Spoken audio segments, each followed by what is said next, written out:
이동의 촉 시간입니다. 오늘의 촉 가이드 박가영 아나운서 나왔습니다. 어서 오십시오. 네, 안녕하세요. 박가영입니다. 최근 심야 방송 하신다고 했잖아요. 네, 맞아요. 철야. 눈이 충혈 되셨네요. 네, 오늘도 한 2-3시간 정도 자서 좀 피곤한 상태긴 합니다. 아, 그럼 밤낮이 바뀐 지 얼마 안 돼서 적응이 아직 안 되는군요.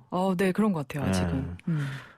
적응하려면 조금 시간이 걸릴 것 같아요. 적응이 과연 될까 싶긴 합니다. 해 떠 있을 때 낮에 그럼 주무시고 예. 새벽에 계속 일하시고. 네, 맞아요. 격일로 일하고. 힘드시네요. 네.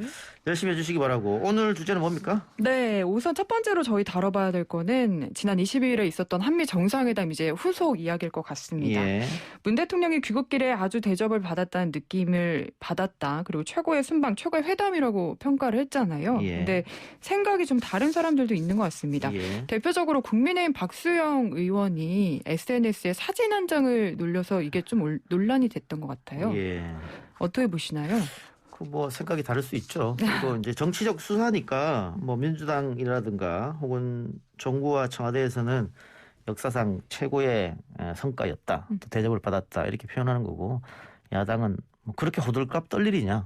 야당에서도 처음에는 미사일 협정 등등에서 잘했다고 호의적 반응 보이다가 나중에는 호들갑 떨 일 아니냐 이렇게 얘기했습니다만, 이번에 박수영 의원이 문제 제기한 그 의혹들, 문재인 대통령이 홀대 받는 거 아니냐, 왕따 당했다 이 얘기잖아요. 근데 이게 처음에 언론에서 보도된 것도 아니고 그 보수 커뮤니티에서 나왔던 이야기지 맞아요. 않습니까? 그것도 풀 영상을 보면은 그런 생각이 안 드는데, 캡처 사진을 보니까 다른 사람들은 다 얘기하고 있고 한국 대통령만 멀뚱히 서 있는 장면처럼 보이는데 캡처에는 장사 없다고.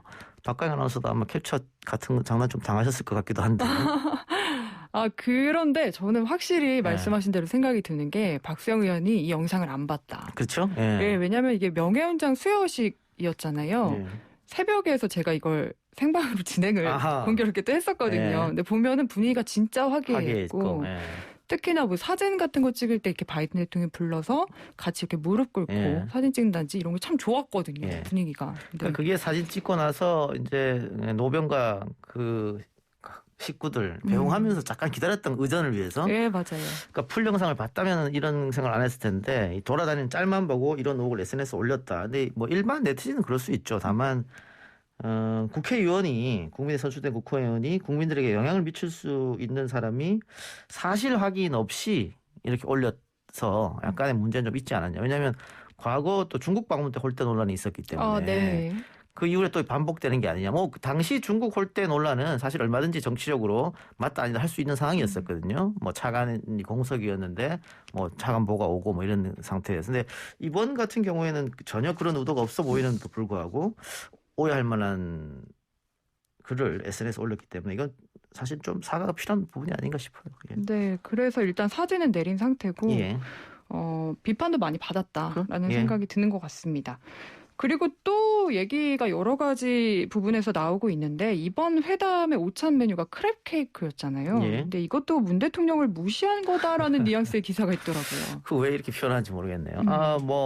스가 총리는 햄버거 먹었지 않습니까? 근데 또 일본 언론에서는 굉장히 배려한 거다. 햄버거 먹는 것이. 그렇게 했는데 당시에는 또 마스크를 썼으니까 이번에는 대면을 하면서 회담을 했고, 또 미국 정부에서는 문 대통령이 해산물을 좋아하니까 이것을 일부러 이제 준비했다, 크랩 케이크를. 또 이렇게 얘기했음에도 불구하고 무시하는 거다, 속어로 이건 사람을 무시하는 거다, 이런 식으로 하는 것은 너무 좀 많이 나가는 처사가 아닌가 싶어요. 그렇고요.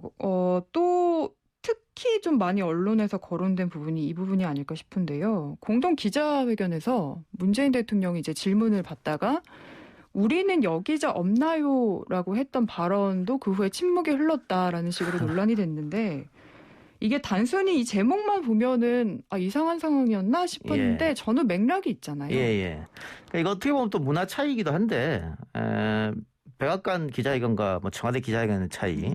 백악관에서 이미 정해놓고 그래서 바이든이 기자 이름을 불러서 지목한 거고, 우리는 미리 받지 않았기 때문에 즉흥적으로 질문할 사람을 선택하는 거였지 않습니까? 근데 문 대통령이 처음에 한국 기자에서 남성 기자한테 기회를 줬고 네. 근데 공교롭게도 바이든은 2명을 선택했는데 다 여성 기자였단 말이에요. 그런 거 봤을 때는 문 대통령이 마지막에는 여성 기자한테 기회를 주고 싶었던 것 같아요. 네, 맞아요. 예. 맞아요. 그랬는데 아무도 손을 들지 않으니까 그럼 한국 측에 여성 기자가 없나요? 하고 그래도 손을 안 들으니까 이게 10여 초간 침묵이 흘렀지 않습니까? 근데 이거를 대통령의 젠더 문제가 좀 젠더의 사상에 문제가 있다라고 비판하는 것은 너무 많이 나간 것 같다는 저는 생각이 드는데 박가람 어떻게 생각하세요? 저도 비슷한 생각인 것 같아요. 이게 보통 바이든 대통령 같은 경우에는 백악관 출입 기자들이 아마 그 자리에 갔을 거거든요. 예. 그렇기 때문에 이름도 평소에 아는 경우가 그렇죠. 많고 네. 문재인 대통령도 청와대에서 보통 신년 기자회견이나 이런 걸 하면 이름을 거명하는 경우도 경우도 많았고요. 있어요. 예. 그런 것과 달리 이거는 뭐 특파원들이 왔을 예. 수도 있는 거고 그렇죠. 예. 기자단을 잘 모르다 보니까 이런 식으로 사용을 했던 건데 예. 이걸 지나치게 문제 삼는 건 아닌 것 같고 좀 문화 차이다 예. 말씀하신 대로. 그러니까 문화 차이일 수도 있는 건데 이걸 중앙일보에서 크게 썼더라고요. 네. 과연 이게 한국의 유수 언론에서 이걸 제목을 따서 쓸 정도의 문제인가. 오히려 이렇게 되면 왜 한국 기자들은 질문하지 않지? 이런 걸로 좀 흘러가야 돼요. 그러니까 과거에 오바마 대통령이 한국 기자들한테 조금 특별히 이번에는 한국 기자들에게만 질문 받겠습니다. 이렇게 기회를 줬는데 예. 한국 기자들이 아무도 손을 안 들었어요. 그래서 보다 못해 중국 기자가 제가 그러면은 질문하겠습니까? 오바마가 아니다. 한국 기자한테 기회를 주겠다고 했는데 그때도 한국 기자들이 나서지 않았거든요. 네. 근데 그런 거 보면 우리 교육 방식에서 좀 문제가 있지 않느냐. 우리는 왜 튀면 안 되잖아요. 막상 멍석 깔아주면 네. 또 하기 어려워하는 그런 게 있는 것 같아요. 아마 우리 청취자들도 다 이해하시겠습니다만 학교 다닐 때 대학교 수업도 마찬가지고 수업 마지막 끝마칠 때 혹시 질문 있습니까? 할 때 질문하면 그 사람 막 노려보고 왜 지금 질문을 하는 거야? 뭐 야유하고 뭐 그런 게 있잖아요. 네. 네, 그런 것들이 있는데 뭐 외국은 그렇지 않죠. 자기가 의문 나는 거 있으면 즉각적으로 물어보고 문답하고 토론 수업도 하고 근데 우리는 그런 수업이 잘 안 됐기 때문에 그래서 역으로 이런 문제가 자꾸 지적되면 왜 한국 기자들은 질문하지 않느냐 이런 지적을 받을 수 있기 때문에 이건 조금 오버한 기사 작성이었다. 저는 그렇게 보입니다. 그래서 비판할 것은 비판을 하더라도 이런 문제에 있어서는 이렇게까지 했어야 되는가? 또 박근혜 전 대통령이 미국 순방을 했었을 때 예. 이런 기사 나오지 않았거든요. 오히려 지금 국민의힘에 가 있는 허은 같은 사람들 방송에 불러서 패션 외교. 예, 맞아요. 왜 파란색을 입었는데 저건 무엇을 뜻하냐. 빨간색 옷은 무엇을 뜻하냐. 이런 거 물어보고 했지 않습니까. 그런 거 봤을 때는 이번 문 대통령에 대해서는 약간의 어떤 정파적인 그 보수 언론을 중심으로 그런 보도가 있었다라고 좀 보여집니다. 근데 저도 박근혜 전 대통령 이제 생중계로 연결하고 할 때 사실 패션도 할 말이 없다 보면 연결 많이 하게 되거든요. 여기서 뭐 왜 빨간색을 입었습니까 하면 뭐 정열을 상징하고 뭐 그런 얘기 하는 거잖아요. 네. 그 무슨 의미가 그 방송에서 그게 무슨 의미가 있는지 사실 좀 진짜 시간을 때우는 의미도 저는 있었어서 기억이 나는 예, 것 같습니다. 또 하나 지금 이야기가 오늘까지도 계속 많이 되고 있는 게 공동선언문에 이제 타이완 해협 문제랑 쿼드가 거론이 되면서 중국이 불장난하지 말라 이런 식으로 반발이 나왔고 이게 계속해서 중국과의 관계가 악화되는 거 아니냐라는 식으로 지적이 나오는데 사실 이 전까지만 해도 우리 한미 동맹이 너무 약화되는 거 아니냐 이런 지적들 나왔다가 또 입장이 좀 바뀐 게 아닌가 싶기도 하네요. 예, 그러니까 보수 언론을 중심으로 또 야당에서는 한미 동맹이 우선이다. 그런데 문재인 정부는 중국 4대 외교를 하고 있다. 이렇게 비판했지 않습니까? 예. 이번에 한미 정상회담을 해서 갖고 온 성과 같은 경우에는 안보뿐만이 아니고 경제, 산업, 우주 산업 분야까지 예, 항공우주. 예, 한미 동맹을 끈끈하게 맺었다. 그래서 이번에 외신을 보면요.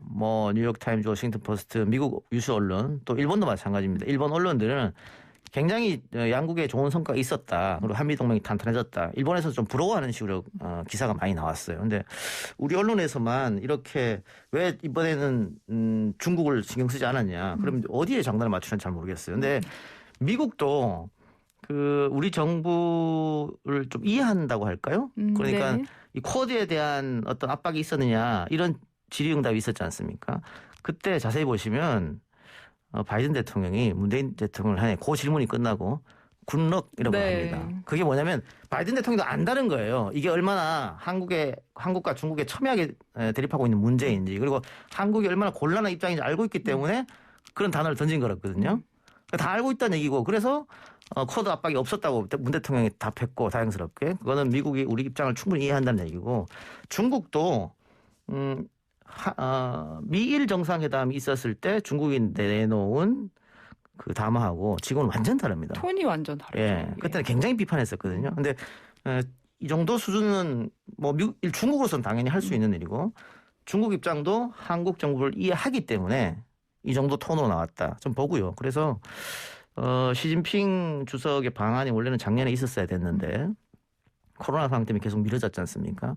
저는 여름 지나고 하반기에는 아마 시진핑 주석의 방안은 이루어질 거다. 그러니까 사이가 나쁘면 올 수 없잖아요. 예. 충분히 이루어진다고 좀 보여집니다. 정의용 장관도 이제 백신 문제, 코로나 문제만 좀 해결이 되면은 아마 방한할 거다라고 얘기한 그렇죠. 내용까지 좀 덧붙여 보겠고요. 예. 그러니까 아까 제가 박 전 대통령 얘기 잠깐 했습니다만 예. 오바마 대통령하고 한미 정상회담 했을 때 박 전 대통령이 질문을 까먹어서 2017년에 예. 오바마 대통령이 뭐 불쌍한 대통령 이런 표현도 했었잖아요. 네. 그때 우리 언론이 과연 어떻게 썼느냐 하고 지금하고 비교를 하면 조금 달라 보입니다. 그러니까 언론이 정파성을 띠는 건 어떻게 보면 당연한 거고 미국이나 일본 또 서방 언론도 다 정파성을 띱니다. 다만 우리나라 언론은 철저하게 중립을 지킨다고 말하고 정파성을 띠거든요. 아예 드러내면 되는데. 그럼요. 미국은 드러내잖아요. 팍스 같은 예. 거 다 드러내고 하잖아요. 그런 게 좀 필요한데 우리는 그렇지 않기 때문에 그렇다면은 독자나 시청자들 좀 기만할 수 있는 거니까 이 부분에 대해서는 뭐 기자분들도 마찬가지고 데스크도 마찬가지고 다시 한번 생각해 볼 필요가 있는 문제가 아닌가 싶습니다. 네, 저도 좀 반성을 하면서 다음 주제로 넘어가 보겠습니다. 오늘 국민의힘 당대표 후보자들 비전 발표했었잖아요. 예. 이제 구도는 확실히 좀 이제 신진 대 중진 이런 분위기로 짜여가는 것 같은데 오늘 비전 발표회 작가께서도 보셨나요? 못 봤습니다. 못 보셨나요? 네. 그럼 누가 제일 잘했는지 모르시겠네요. 아니 뭐 비전 발표회를 누가 잘해서 당심이 움직이고 민심이 움직이고 이런 건 아니지 않습니까? 예, 그렇죠. 네. 지금 어쨌든 민심은 이준석 전 최고한테 쏠려 있는 상황이고 시간이 가면 갈수록 더 쏠림 현상이 있을 거예요. 그리고 이렇게 바람이 많이 불면 지금 70%를 차지하고 있는 당심 그 70%의 또 60% 이상은 영남의 60대 이상 당원들이거든요. 네. 그 당원들이 과연 움직일 수 있느냐. 그러니까 지금은 이렇게 눈치 보면서 결과를 기다릴 수도 있겠지만은 이준석 바람이 더 세게 불면 저게 국민들이 원하는 건가? 젊은 당대표를? 그러면은 그 고연령층의 영남에 몰려있는 당신들도 움직일 수 있다. 그래서 지금 그동안은 이준석 전 최고를 견제하지 않았던 다른 지금 당권 주자들이 이준석 전 최고를 견제하기 시작했거든요. 네. 발언들도 엄청 쏟아지더라고요. 네. 근데 그렇게 하면 할수록 이준석 바람은 더 불 겁니다. 더 띄워주기다. 그렇죠. 오히려. 더 띄워주게 될 수 있죠. 그래서 아마 6월 11일 전후로 해서는 언론에는 국민의힘 이야기밖에 나오지 않을 거고 그럼 국민의힘 당 지지율은 올라갈 것이다. 반대로 민주당 지지율은 소외되고 빠질 수밖에 없겠죠. 민주당은 왜 국민의힘 경선이 당대표 경선이 저렇게 역동적으로 흘러가는지 본인들이 좀 보면서 반면교사 살 필요가 있을 거예요 아마. 그 민주당 쪽에서도 이런 이준석 바람에 대한 약간 불안감이라고 해야 될까요? 이런 게 나오고 있는 것 같아요, 실제로. 아니 그래서 송영길 당대표가 이번에 청년 최고위원을 지명했어요. 네. 이동학 전 최고를 최고를. 다시 한번 지명했는데 이동학 전 최고가 과거에 최고위원 하면서 386한테 좀 험한 말도 쏟아내고 네. 그래서 민주당 지지층으로부터 비난도 많이 들었거든요.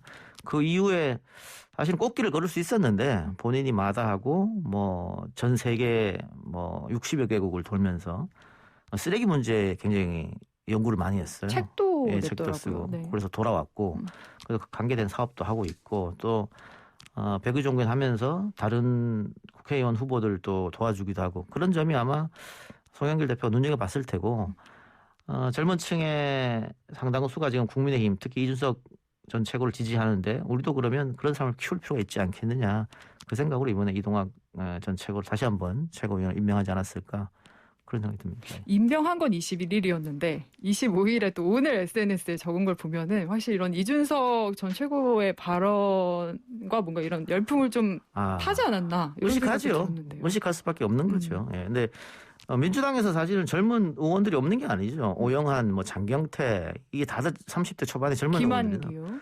김한규도 뭐 원내이긴 합니다만. 예. 예. 근데 원내에도 많은 의원들이 있습니다만 그냥 180분의 1 정도에 그치기 때문에 뭐 영선 중진이라고 불리는 이준석 전 최고한테 지금 안 되는 거거든요. 예. 그래서 민주당에서는 오히려 지금보다도 초선 의원들이 더 활발하게 당 지도부와 소통해야 됩니다. 그러니까 소통이 뭐냐면 지난번 이해찬 체제 그다음에 또 이낙연 체제 때는 뭐라 그럴까요? 최고위원들이 너무 완강한 사람들이었고 그러다 보니까는 소위 말해서 들이받지 못했어요. 초선 의원들이. 네. 그러니까 당이 조금 잘못된 길을 간다? 내가 생각했을 때 나랑 반대되는 길을 간다고 하더라도 뭐라고 못 그러고 가만히 듣고만 있었단 말이죠. 그러니까 선거 패배하니까 이제 한마디 했는데 그러지 말고 더 소통하고 또 활발하게 의견 교환이 있어야 된다. 오히려 국민의힘이 꼰대당 이미지가 있었는데 지금 보니까는 민주당이 더 꼰대당이다. 사실은 2000년 총선 때 386 의원들이 대거 합류했지 않습니까? 예. 그게 뭐 지금 송영길, 우상호, 뭐 임종석 다 그때 들어온 사람들이 정청래 다 그때 들어온 사람들인데 자 정청래는 2004년 들어왔군요. 그때 그분들 나이가 30대 중후반, 40대 초반 정말 젊은 나이였어요. 예. 그러니까 그런데 지금의 30대 중반의 이 젊은 정치인들 보고는 당신들은 미래가 있으니까 다음에 이렇게 하면 안 되는 거잖아요. 그러니까 더더욱 활발한 소통을 하지 않으면 국민의힘에 있었던 꼰대 이미지를 민주당이 떠안을 수밖에 없는 상황에 놓여질 겁니다. 네. 저희가 원래 국민의힘 당대표였는데 민주당 얘기를 어느새 넘어갔는데 하나만 좀 살펴보자면 이게 국민의힘 당 내에서도 좀 위기의식이 있는 것 같은 게 예를 들면은 뭐 정진석 의원 같은 경우에는 중진을 응원하고 있는 상황이고 반면에 이제 오세훈이나 원희룡, 유승민, 하태경 의원들은 신인에게 힘을 보태고 있는데 제가 이렇게 묶으면 좀 이분들이 싫어할 것 같은데 다 바른정당 탈당파 예. 출신들이더라고요. 그러다 보니까 이준석 전 최고 뒤에 개파가 있는 거 아니냐. 결국 방금 얘기한 뭐 탈당파 등 아니면은 뭐 유승민 의원은 워낙 이전 최고랑 친하니까 게다가 지금 오세훈, 원희룡 다음에 다 대통령 나가겠다고 한 사람들 아니에요? 네. 그러니까 대통령 나가기 위해서 조금 쉬운 당대표를 선택하는 거 아니냐. 이런 음모론까지 지금 돌고 있는 거죠. 그러니까 중진 의원이 당대표 되면 외부 영향력을 받을 일도 없는 것이고 자신이 마음대로 할 수도 없는 거잖아요. 예. 근데 이준석이 되면 내가 좀 편하게 이렇게 생각할 수 있기 때문에 지금 차기 주자들이 이준석을 응원하는 게 이준석한테 과연 도움이 될까? 이거는 뚜껑을 열어봐야 알 것 같습니다. 예, 네. 악영향을 미칠 가능성도 있겠다. 네, 알겠습니다. 오늘 좀 시간이 빠르게 가는 것 같은데요. 마지막으로 여당 대권주자 이야기도 해보겠습니다. 지금 이낙연 전 대표와 정세균 전 총리가 이재명 지사의 지지율을 좀처럼 좀 따라잡지 못하고 있거든요. 예. 근데 이 와중에 이해찬 전 대표가 이재명 지사를 지원한다라는 얘기가 돌았고 여기에 대해서 정세균 전 총리가 와전됐다고 들었다 자기는 이런 얘기를 했더라고요. 근데 이해찬 전 대표는 뭐 김대중 대통령 때부터 또 노무현 대통령까지 또 문재인 대통령까지 본인은 본인이 킹메이커 역할을 했다고 생각할 거예요. 예. 뭐 전략가 출신이기도 하고 하니까. 그런데 이해찬 전 대표는 누구를 밀려고 하는 게 아니라 민주당 후보로서 이기는 사람을 미는 사람이에요. 그렇게 봤을 때는 지금 이재명 지사가 제일 앞서 나가는데 근데 비주류잖아요. 예. 친노 친문이 아니지 않습니까? 그러니까는 친노 친문으로부터 속된 말로 왕따를 당할 수도 있다. 비토를 당할 수도 있다. 그러면 내가 친노의 좌장으로서 앞에 가서 커버를 줄 수도 있다라고 생각할 수 있겠죠. 예. 딱 그 이재명이 좋아서가 아니라 지금 1등 후보니까 그를 대통령 후보로 올려서 이기려고 하면 지금부터 그런 작업이 필요한 거죠. 근데 정세균 총리나 다른 후보들 같은 경우에는 자신은 비주류가 아니고 우리가 주류다. 그러니까 주류의 마음을 얻어야 된다. 이 생각으로 와전됐다. 그렇게 말할 수 있는 거죠. 이건 다 정치적 수사라고 보여집니다. 네. 그리고 또 이야기를 한 게 지금 러시아 백신 이야기가 좀 예전 이슈인데 이걸 거론을 했더라고요. 아니 정세균 총리가 러시아 백신으로 혼란을 자초했다. 이재명 지사 견제하는 거지 않습니까? 예. 근데 이낙연 전 대표도 이재명 지사가 이야기하고 있는 기본소득 네. 부자나 가난한 사람이 다 똑같이 주는 게 그게 맞는 거냐 또 이렇게 디스했고 박용진 의원 같은 경우도 대선 나간다고 했었잖아요. 네. 근데 역시 뭐 지금 박스에 갇혔다 이재명 지사 지지율이 또 비난했거든요. 그러니까 1등 주자를 다른 2등, 3등 후보들이 비난하는 것은 뭐 너무나 당연한 거고요.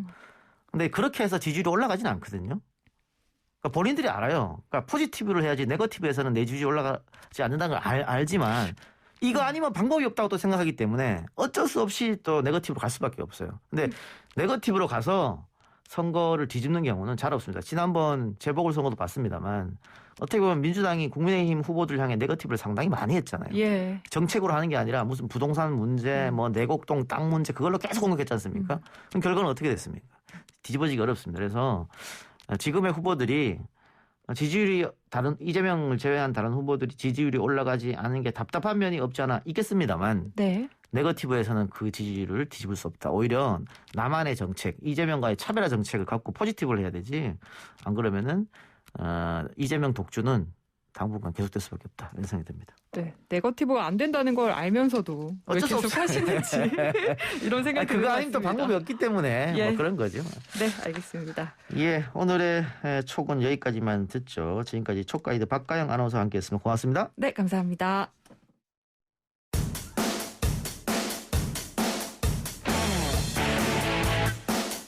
퇴근길에 만나는 오늘 하루의 뉴스.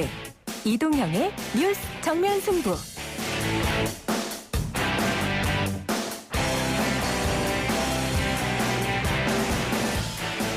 화이팅 라디오 이동현 뉴스 정면 승부 2부 시작하겠습니다. 오는 목요일에 1차 컷오프가 있죠. 본선에 오를 5인 중 유력 주자로 꼽히는 신진그룹의 한 분입니다. 서울 송파갑의 초선 의원 김웅 의원 전화 연결합니다. 의원님 나와 계십니까? 예, 안녕하세요. 김웅입니다. 오늘 비전 발표는 어떻게 준비하신 대로 잘 마무리됐습니까? 생각보다 시간이 짧던데요. 그랬어요. 예. 예, 오늘 뭐 비전 발표하는 거 보니까 개파 정치 얘기하면서 한심하다 이런 발언하셨더라고요. 어떤 의미입니까? 아니, 지금 뭐 대한민국, 우리 국민의힘 안에 지금 뭐 개파로 움직이는 의원은 없다는 걸 다 알면서도 예. 그러니까 지금 뭐 이준석 최고가 좀 뜨니까 지금 또 개파 이야기가 나오거든요. 제가 처음 나왔을 때 또 개파 이야기를 했는데 예. 참 개파로 가지고 우리 당을 다 망치신 분들이 또 무슨 이야기를 하는지 참 이해가 안 됩니다. 그럼 뭐 이준석 뒤에 누가 있는 거 아니냐 뭐 이런 얘기입니까? 아니죠. 이준석 그 최고 뒤에 뭐 제가 이준석 최고를 잘 알지 않습니까? 예. 이준석 최고 뒤에나 저 뒤에는 뭐 아무도 없습니다. 그냥 정말 그야말로 홀홀다입니다. 그러니까 중진 의원들이 견제하려고 그런 말을 한다 이 말씀이에요? 그렇죠. 알겠습니다. 자, 우선 당대표 뭐 나가시니까 당대표가 되어야 하는 이유 먼저 들어보겠습니다. 일단은 뭐 저희 당에는 가장 중요한 게 지금 변화입니다. 변화를 하려면 가장 확 바꿔야 되는 것이고 그 가장 큰 변화의 모습은 그 어찌됐든 저희 당에서 가장 이질적인 존재인 제가 당대표가 되면 국민들이 가장 크게 느끼지 않겠습니까? 예. 그리고 우리 당을 중도와 실용으로 끌고 가기에는 제가 가장 적임자라고 생각합니다. 예. 지금 컷오프가 목요일 예정되어 있는데 이게 룰이 이제 50대 50이니까 예. 김웅 의원이 뭐 어렵지 않게 살아남을 것 같고요. 이제 그건 또 뭐 지켜봐야 됩니다. 그 50% 국민 50%에서 예. 사실은 저희 당 지지자하고 무당층으로 한정을 해놨기 때문에 예. 사실은 이제 100% 저기 당원 여론조사에 가까워졌다고 볼 수 있습니다. 그래서 예. 뭐 긴장해야 됩니다. 사실은. 예. 컷오프 이후에 이게 이제 본선 룰은 7대 3이지 않습니까? 예. 근데 뭐 언론에서 분석하기를 민심과 당심은 조금 차이가 있지 않느냐. 특히 책임 당원의 대부분이 그 60대 이상의 고령층이고 영남에 몰려 있다. 이런 이야기를 하면서 민심하고는 다른 결과가 나올 것이라고 예측하던데 어떻게 보세요?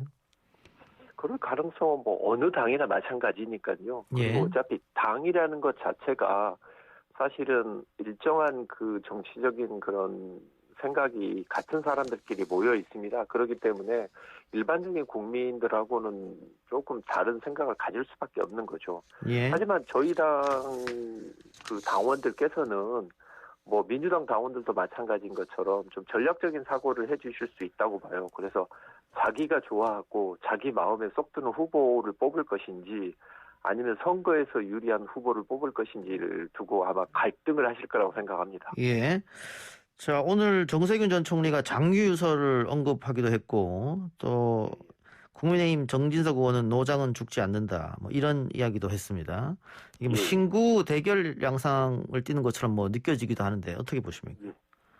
뭐 그런 이야기를 해주시는 것은 사실 좀 신진 그룹한테 힘을 실어주시는 거죠. 오히려 예. 그렇죠.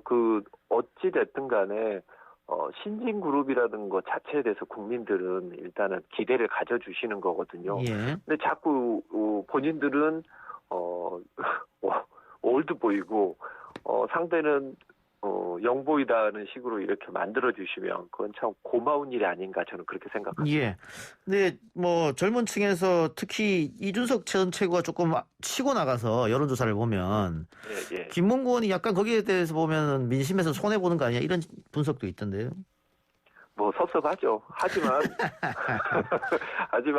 이게 결국은 저는 뭐 처음에 나왔을 때부터 우리 당을 변화시키겠다고 나온 것이고요. 예. 꼭 당선이 안 된다고 하더라도 우리 당의 변화된 모습을 보여주고 싶었는데 다행히 또 이준석 최고나 우리 김은혜 후보가 나오면서 변화가 이제는 이게 자연스러운 현상으로 만들어졌습니다.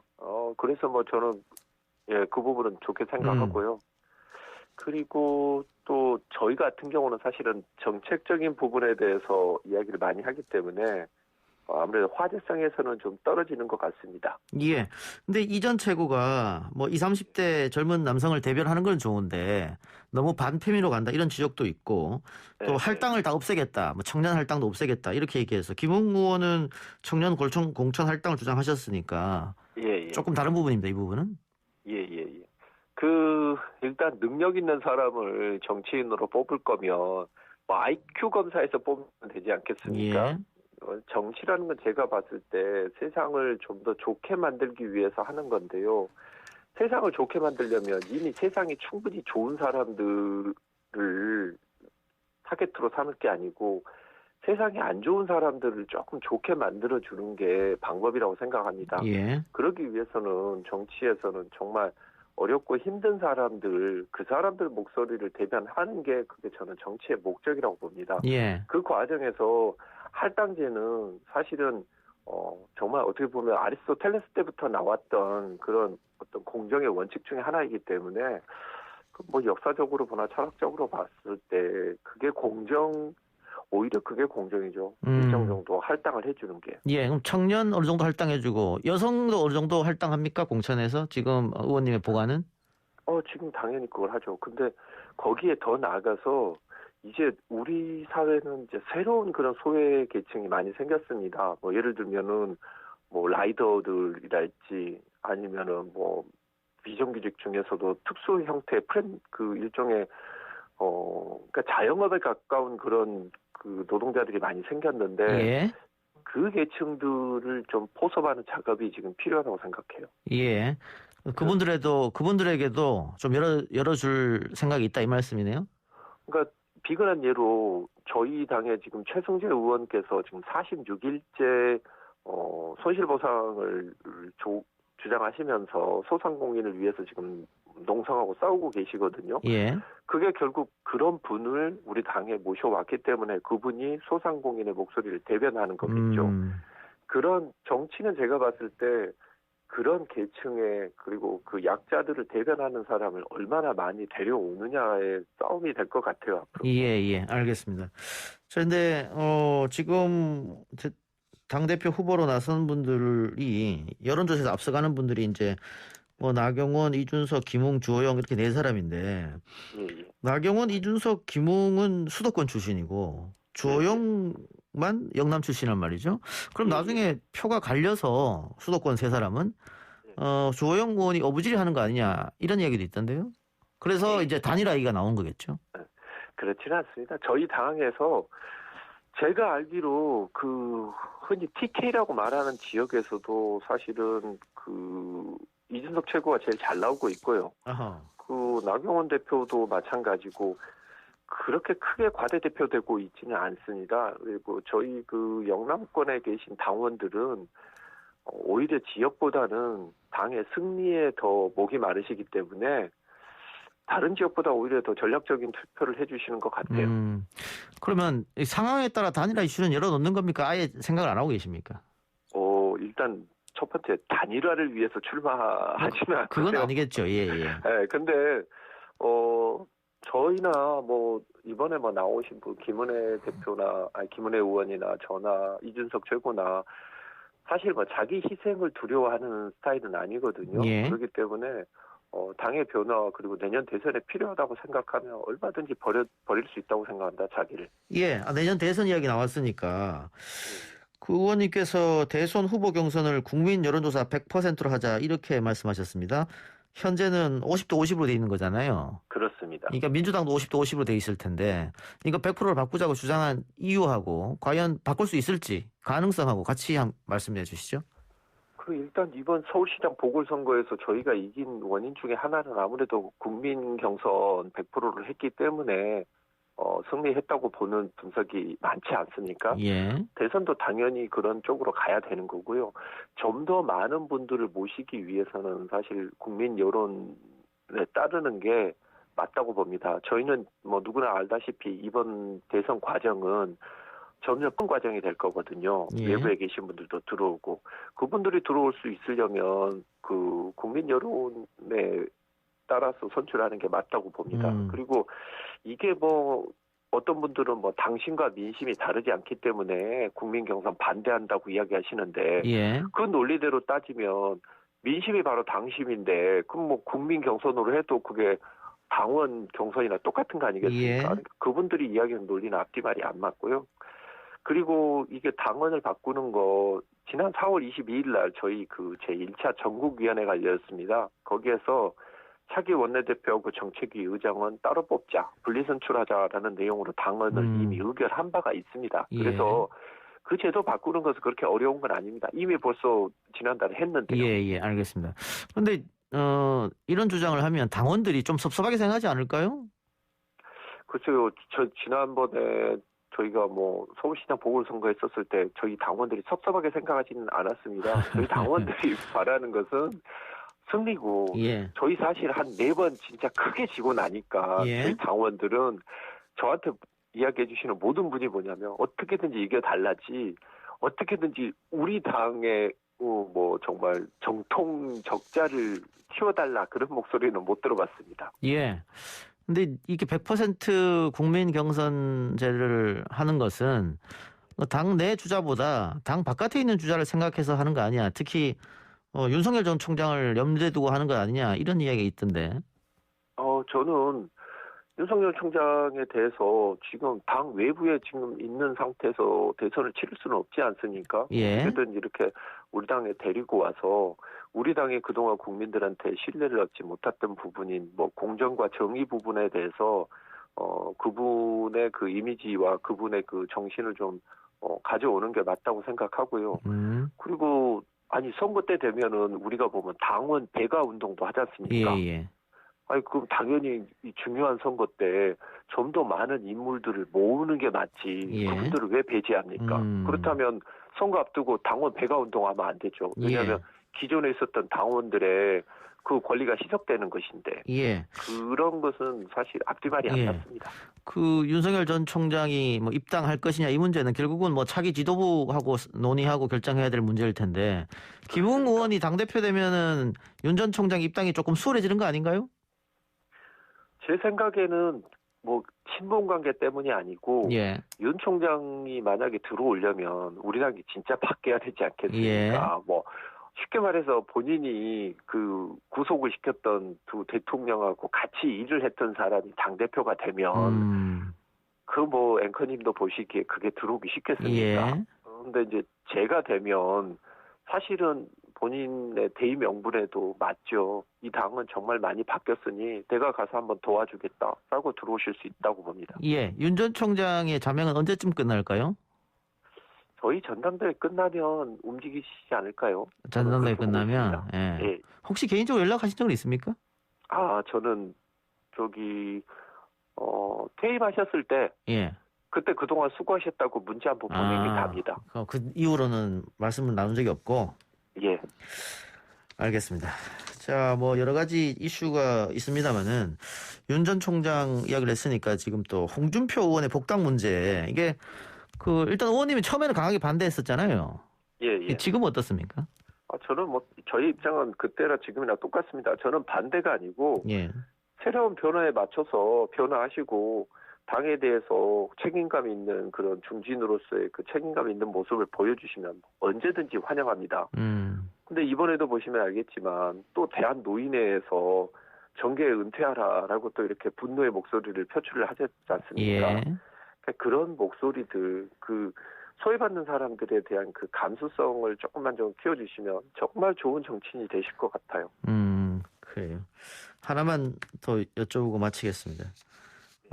총선 불출마 말씀하셨잖아요. 예. 그 당대표가 되든 안 되든 출마하지 않겠다는 겁니까? 저는 뭐 당대표가 되면 불출마하겠다고 했고, 그 이유가 대통령 후보 경선을 공정하게 하는 것을 보여주기 위한 그 제도적 장치다. 예. 다음번에 불출마하는데 내가 공정하게 하지 않을 이유가 없지 않느냐, 뭐 그런 취지였습니다. 예, 당대표가 됐을 땐 불출마하겠다. 예. 네, 그런데 뭐 어찌됐든 그 이야기를 꺼냄으로 인해서 뭐 저희 지역구에 계신 분들이 워낙에 섭섭하게 여기고 계셔서요. 그렇겠죠, 아무래도. 예. 그거를 뭐 극복하는 게 참 쉽지는 않을 것 같습니다. 예, 알겠습니다. 마지막으로 당대표 이번에 김웅 뽑아달라고 한마디 호소 듣고 마치겠습니다.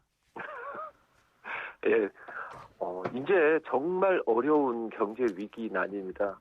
정말 우리 당이 국민의힘이 국민의 가장 어려운 국민의 삶에 대해서 관심을 갖는 당이라는 것을 보여줘야 될 때입니다. 그걸 가장 보여줄 수 있는 가장 확실한 당대표는 저는 제 김웅이라고 생각합니다. 이제 변화를 두려워하지 마시고 정말 획기적인 변화를 한번 선택해 주십시오. 저 김웅을 뽑아주시면 감사하겠습니다. 의원님 오늘 인터뷰 고맙습니다. 네, 감사합니다. 지금까지 국민의힘 김웅 의원이었습니다.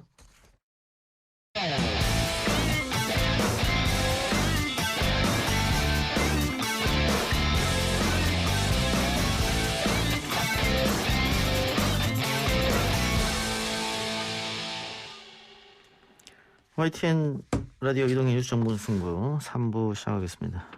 이번에는 국회 행정안전위원회 위원장인 더불어민주당 소영교 의원 연결합니다. 오늘 추석 전 전국민 재난지원금을 지급하자는 제안을 했었죠.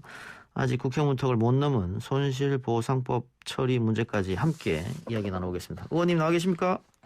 예, 서영교 국회의원입니다. 안녕하세요. 예, 1년 만에 연결하는 것 같네요. 네, 안녕하세요. 예. 자, 전국민 재난지원금을 추석 전에 지급하자 이렇게 제안하셨습니다. 네. 설명해 주시죠. 네? 제안 의미를 설명해 주시죠. 예. 제가 대한민국 국회 소상공인 정책 포럼의 대표위원입니다. 예. 그리고 전국민 재난지원금을 의결할 때 저희 행정안전위원회에서 의결을 합니다. 예. 그래서 저희가 전국민 재난지원금 관련해 전체 분석을 했고요. 예. 분석을 하고 또 이번에 소상공인 포럼의 의원들과 함께 용역을 두어서 소상공인들이 얼마나 힘들었고 얼마큼의 그 매출이 감소했으며 어떻게 하면 가장 이 경제적인 어려움을 극복할 수 있는가라고 하는 걸 연구를 했습니다. 예. 그래서 어제 연구 용역 결과 발표가 있었습니다. 예. 연구 용역 결과를 발표하는데 그림으로 저희가 작년 5월에 전국민 재난지원금을 지급했습니다. 1차. 예. 1차 전국민 재난지원금을 약 14조 원 정도 지급했을 때 5월, 6월, 7월, 8월까지 그것을 쓰게 했는데요. 예. 99.8%가 그 비용을 썼습니다. 쓰는데 지역에 있는 전통시장, 안경가게, 문방구, 약국, 병원, 학원 뭐 이런 데서 쓰게 했던 거죠. 예. 99.8%가 그 돈을 다 썼고요. 그렇게 해서 저희가 코로나 때문에 경기가 훅 떨어졌습니다. 예. 3월에. 예. 3월에 훅 빠져서 매출이 확 감소했는데요. 6월쯤 가서 모든 경기가 제자리로 살아났습니다. 2019년 예. 단계로. 예. 그게 바로 작년 6월에 저희가 경험한 것으로 저희가 용역 결과 나온 결과입니다. 예. 그러니까 1차 때 분명히 효과가 있었다 이 말씀이지 않습니까? 네, 엄청난 효과가 있었고 근데 저희가 이제 2차 선별재난지원금, 3차 선별재난지원금 이렇게 계속 줬지 않습니까? 예. 선별지원금으로 줬는데 그것은 이 소상공인들이 임대료라든지 최소한의 생명을 유지하는 정도를 커버해 준 거지. 예. 경기를 살려내지는 못했다는 겁니다. 예. 그래서 이 전국민 재난지원금을 주면 경기가 살아나는 효과가 있다. 그래서 그 분석 결과로 전국민 재난지원금을 작년 5월에 지급했으니 이제 9월쯤 되면 집단 면역이 형성될 수 있을 만큼 저희가 한 3,500만 명이 1회 접종을 하게 됩니다. 예. 그럼 경기가 좀 살아나는 시점이 되는 거죠. 예. 근데 1차 그때 예. 1차 때 전국민 재난지원금하고 의원님 말씀처럼 분명한 효과가 네. 있었다. 이건 뭐 이번 통계뿐만 아니고 지난번에도 작은 작은 통계에서 나왔었던 거고. 그렇죠. 예. 그리고 소상공인들 단체에서도 우리는 따로 이렇게 선별로 지급할 필요 없다. 보편을 해달라고 요구했던 건데 그 맞습니다. 2차, 3차 쭉 이렇게 해서 선별로 했지 않습니까? 네, 그게 네. 뭐 당의 결정일 수도 있고 뭐 행정부의 결정일 수도 있습니다만은 결국은 기재부에서 세게 반대해서 못한 건데 이번에 이렇게 전국민 재난지원금을 한다 그러면 기재부 다시 반대하지 않을까요? 우선 그 기재부가 전국민 재난지원금을 세게 반대한 것처럼 보였는데요. 예. 많은 사람들이 전국민 재난지원금보다는 너무 먼저 어려운 사람들에게 임대료라도 최소한의 걸 보장해야 된다라고 해서 그렇게 했던 겁니다. 예. 그거는 저도 찬성하고요. 예. 그런데 이제 이 시점은 다시 경기를 살려야 되는 시점이기 때문에 예. 기재부가 다시 판단을 해야 되는 거죠. 홍남기 부총리가 그러면 반대하지 않을 거란 말씀이네요? 설득을 하고 만들어 나가야 아하, 되는 거죠. 예. 그러니까 예를 들면 우선 전국민 재난지원금을 주니까 경기가 2019년도처럼 다시 살아났단 말이죠. 예. 그러면 또다시 어떻든 선별 재난지원금을 줘야 합니다. 예. 그런데 경기가 살아나게 되면 피해액이 훨씬 더 줄어들게 되는 거죠. 예. 그러면 선별 지원금을 줄 비용이 확실하게 줄 수밖에 없습니다. 예. 예. 그동안 선별 지원금을 꽤 우리가 지원했거든요. 예. 선별 지원금을 줄이게 되고요. 제가 이제 한 1차 때 4인 가구에 100만 원 정도씩 했었는데 예. 이번에는 경기를 살리는 마중물이니까 예. 한 4인 가구에 50만 원 정도씩 하면 좋겠다. 이렇게 되면 약 7조 원 정도 됩니다. 예. 그럼 우선 이 돈을 다 풀게 되죠. 예. 그러면 이 돈이 다 풀리면 우선 10%는 부가가치세로 다시 정부가 걷어가게 됩니다. 그리고 지난 재난지원금 1차 때 약 3천억 정도를 사람들이 안 갖고 가고 기부를 했습니다. 예.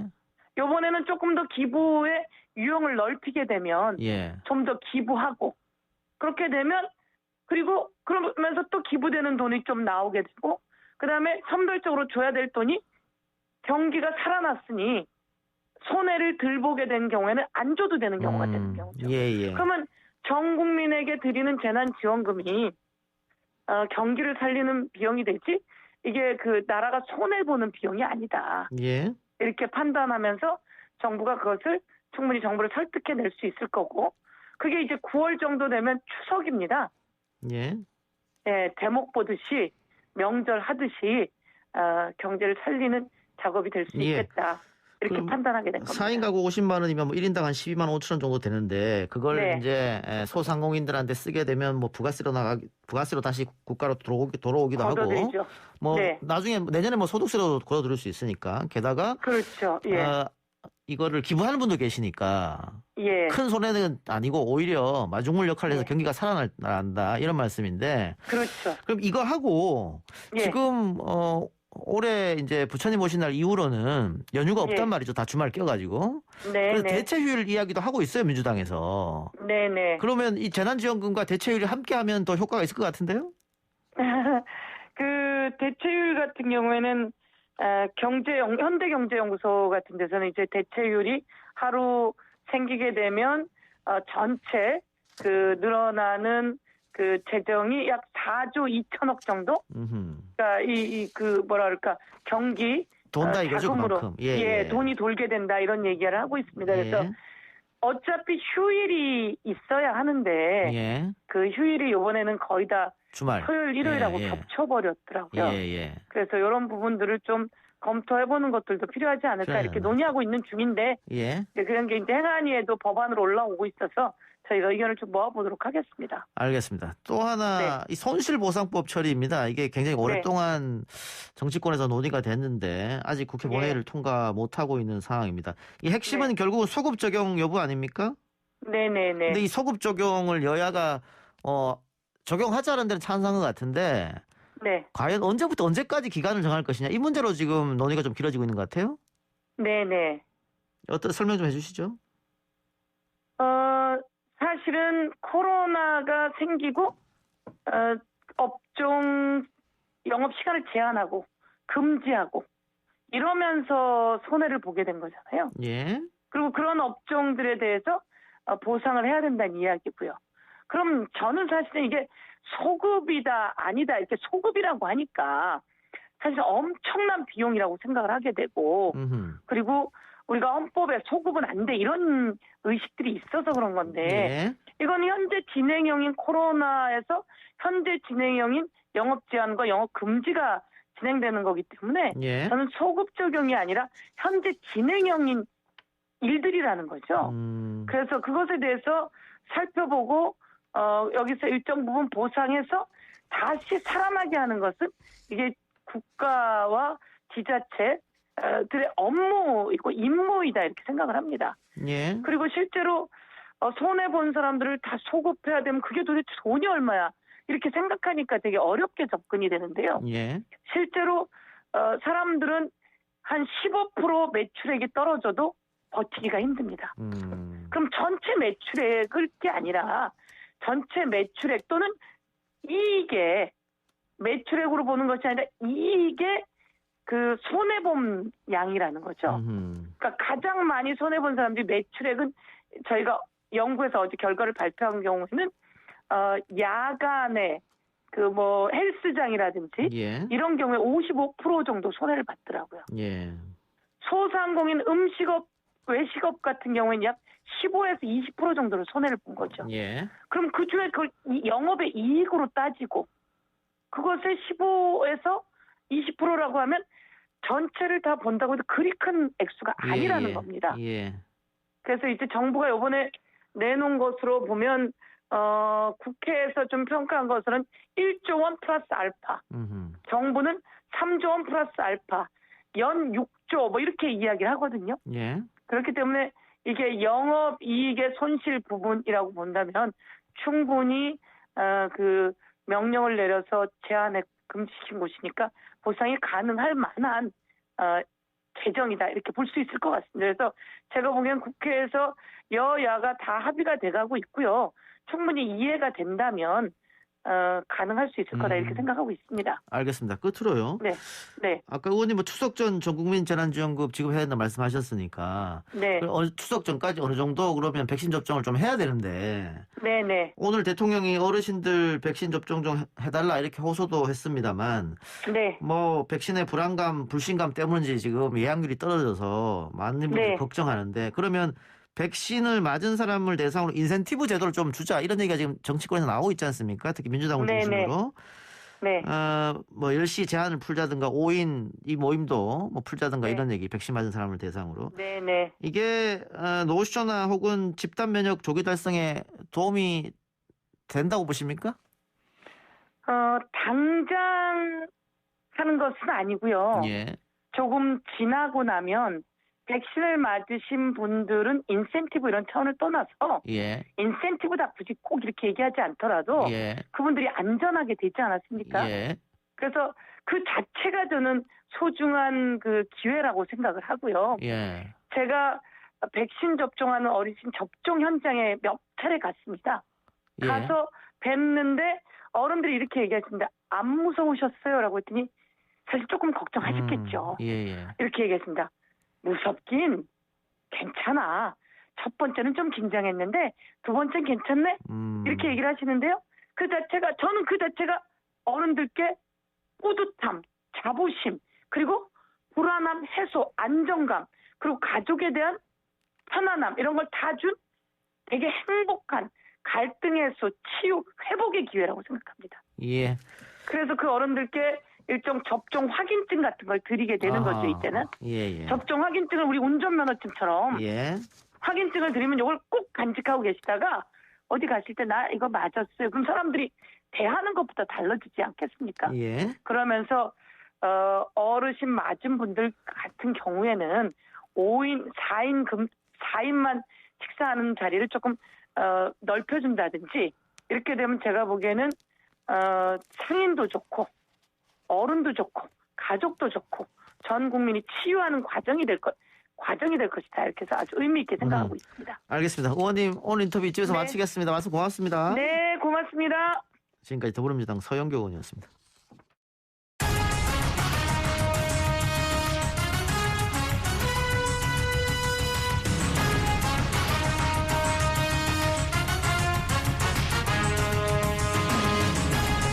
키워드로 오늘의 뉴스를 풀어보는 오늘의 키워드 헤럴드 경제 배돈 기자 연결합니다. 배 기자님. 네, 안녕하십니까. 국민의힘 당대표 경선에 나선 이준석 전 최고위원 돌풍이 뜨거운데 민주당 정세균 전 총리가 장유유서라는 단어를 쓰면서 뭐 이준석 전 최고도 자신의 페이스북에 반발하는 글을 썼고 민주당 다른 대권 후보들도 이 꼰대 정당으로 비칠 수 있다 이렇게 반발했습니다. 예, 그렇습니다. 더불어민주당의 대권주자 정세균 전 국무총리가 오늘 오전 한 라디오 방송에서 나와 한 말로 이제 종일 이슈가 됐는데요. 다들 아시다시피 이제 젊은 신진그룹인 이준석 전 최고위원이 국민의힘 이 당대표 여론조사상 지금 지지율 1위 돌풍을 일으키고 있기 때문에 이 당대표 경선에 대해서 얘기를 하다가 우리나라에 장유유서 같은 특별한 문화가 있기 때문에 국민의힘이 고민이 많을 것이다. 이런 취지로 정세균 전 총리가 언급을 한 게 논란이 된 겁니다. 이 발언을 조금 보시면은 칭찬도 했습니다. 그러니까 호평도 했어요. 정치권이 이 같은 상황을 좀 이례적으로 보고 있고 국민의 관심도 집중될 것 같다. 그런 점에서는 국민의힘이 상당히 수혜를 보고 있다. 이런 얘기도 했는데 방점은 경륜이 없이 이거 관리를 할 수 있겠느냐. 대선 관리라고 하는 게 그렇게 간단하지가 않다. 그러면서 특히 이제 영국 노동당의 당대표였던 39세 영국 노동당 당대표가 됐던 밀리밴드라는 인물을 언급하면서 그 당이 정권을 잡는 데 실패했다. 큰 성과를 거두지 못했던 것으로 기억한다. 라면서 사실상 이준석 전 최고위원, 지금 이제 후보죠. 견제하는 듯한 어떤 발언을 하면서 논란이 된 겁니다. 예. 말씀하신 대로 이제 당내에서도 비판이 나왔는데요. 대권 경쟁자인 박용진 의원이 이게 젊은 사람의 도전을 좀 독려해야 될 시점에 오히려 도전을 머뭇거리게 만드는 거 아닌지 좀 우려스럽다. 이게 자칫 꼰대 정당으로 낙인 찍힐까 걱정스럽다. 이렇게 우려를 보내기도 했고요. 정세균 총리가 바로 또 해명을 내놨습니다. 예. 그런 취지가 아니었다. 젊은 후보가 정당 대표로 주목받는 건 변화고 이 정당 내에 잔존하는 장유유서 문화를 오히려 극복해야 한다. 이런 취지로 자기는 말한 거다. 이렇게 말을 한 겁니다. 이게 사실 이쯤 되면 이준석 전 최고위원이 당대표가 되지 않게 견제를 하는 건지 반대로 이제 당대표가 되도록 좀 도와주는 고도의 전략인 건지 사실 좀 헷갈리기까지 하는 상황인데요. 어쨌든 정세균 전 총리뿐만 아니라 민주당 전체가 이준석 전 최고위원의 어떤 돌풍에 촉각을 곤두세우는 상황은 분명해 보입니다. 결과적으로 전세균 총리의 이 발언은 이준석 전 최고의 주가를 더 띄워주는 결과를 낳았습니다만 제가 김어준 씨하고 정세균 전 총리가 대화를 나눈 전문을 보니까 정세균 전 총리가 장유유서 이런 문화도 있고 그래서 저는 그런 변화에 대해서 긍정적으로 봅니다만은 고민이 많을 것입니다. 그리고 아마 민주당은 그보다 더 큰 변화를 위해서 노력해야 될 거라고 봅니다. 이렇게 얘기했는데 이걸 장유유서 단어만 하나 따보니까 소위 말하는 꼰대처럼 느껴질 수도 있겠다. 그래서 정세균 전 총리가 오해다라고 이렇게 지금 적극적으로 해명하는 것이네요. 예, 그렇습니다. 저도 개인적으로도 사실 처음에 이제 장유유서, 저도 이거 기사를 썼는데, 장유유서를 그렇게 부각할 만한 맥락이 저는 아니었는데, 이제 기자들이 사실 쓰기에, 그냥, 네, 좀 갖다 쓰기 편한, 그렇게 해서 논란이 더 커졌던 것 같습니다. 예. 그래서 정치인의 말은 늘 중요한 겁니다. 이렇게. 어떻게 활용될지 모르기 때문에. 알겠습니다. 자, 국민의힘 전당대회 결과를 좀 지켜보도록 하고요. 이게 우리가 쓰는 핸드폰 이동통신망이 주로 최근에 4G, 5G, 3G 정도인데 2G 서비스가 아직도 존재하고 있다고요? 예, 그렇습니다. 뭐 2G, 뭐 이지 2세대 이동통신 서비스가 존재를 했었는데 이게 결국 25년 만에 역사 속으로 사라지게 됐습니다. 과학기술정보통신부가 오늘 이용자 보호 조건을 달고 LG U+가 신청한 이 2G 사업 폐업을 승인했다고 밝혔는데요. SK텔레콤이나 KT는 이미 2G 서비스를 종료를 했고 예. 이제 마지막 남았던 LG U+ 통신사가 이거를 종료하게 되면서 25년 만에 역사 속으로 사라지게 된 겁니다. LG U+는 다음 달 11일부터 단계적으로 이 2G 서비스를 종료해서 전국적으로 완전히 서비스가 종료되는 시점을 6월 말, 다음 달 말로 목표를 잡았다고 합니다.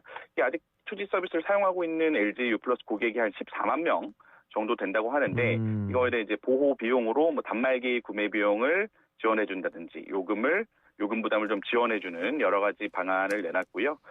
또 연말까지는 바뀐 번호로 연결해주는 뭐 번호 변경 안내 서비스도 제공을 한다고 합니다. 또 이게 뭐 대리점에 직접 오지 않고 전화만으로도 LTE 서비스를 전환을 할 수 있고 또 이제 65세 이상 고령자나 장애인 같은 경우 이 LG 통신사의 직원이 직접 방문해서 서비스 전환을 도와준다고 하고요.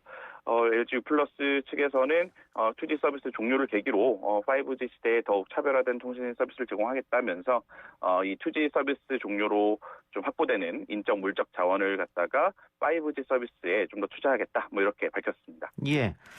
2G 서비스가 없어진다고 하면 011, 017, 019 쓰던 분들 전화번호가 이제는 못 쓴다 이 말이잖아요. 쉽게 말하면.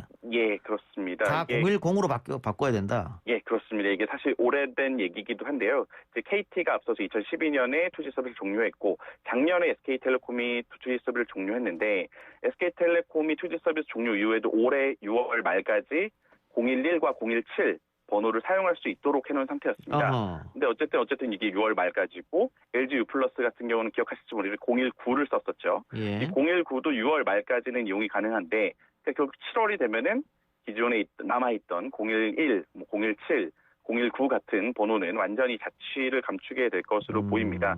다만 앞서 이제 KT나 SK텔레콤이 겪었던 것처럼 이 011, 019 번호를 사용했던 이용자들의 반발을 좀 겪을 가능성이 있는데요. 특히 이제 LG 같은 경우는 마지막 남아있던 이 010이 아닌 01X라고 하는데 이 번호 사용자들이 남아있었기 때문에 좀 저항이 나타나지 않겠느냐 뭐 이런 관측도 나오고요. 실제로 이제 SK텔레콤이나 KT는 소송전을 치르기도 했습니다. 이제 뭐 SK텔레콤을 상대로 이 소비자들이 제기했던 소송은 1, 2심에서는 이제 소비자들이 패소를 했고 예. 대법원 상고심을 앞두고 있는 상황이긴 한데 어쨌든 LG U+가 이 2G 종료 계획을 밝힌 올해 초에 이 010 통합을 반대하는 뭐 운동본부 이런 카페가 있나 봐요. 소비자들의. 예. 네이버 카페에서 이게 통신사와 과기부의 부당한 거래다라고 비판을 하면서 소송을 좀 예고하기도 한 상태였습니다. 다만 이제 업계에서는 SK텔레콤의 011 같은 경우는 좀 애착을 가진 이용자가 굉장히 많아서 시끄러웠지만 LG U+는 상대적으로 019 번호에 애착 이용자가 좀 적을 것이다. 뭐 이렇게 내다보기도 했습니다. 예. 이게 저도 과거에 011도 쓰고 017도 쓰고 했습니다만 이게 아날로그 감성이 있어서 그런지 갖고 계속 간직하고 싶다 이런 분이 있는 것 같아요. 제 주위에도 희소성도 있고요. 예, YTN PD 한 명, SBS PD 한 명이 이거 011을 고집해서 도대체 왜 그걸 계속 고집하냐? 이게 뭐 소위 말하는 카톡도 안 되고 인터넷도 안 되는데라고 했더니 너무 좋다고 그러더라고요. 근데 이런 분이 많이 있습니다만 어쨌든 이제는 볼 수 없게 됐다. 결론은 그거네요. 그렇습니다. 7월부터는 모두 010으로 이제 통합되게 됩니다. 알겠습니다. 백 기자님 오늘 말씀 고맙습니다. 예, 고맙습니다.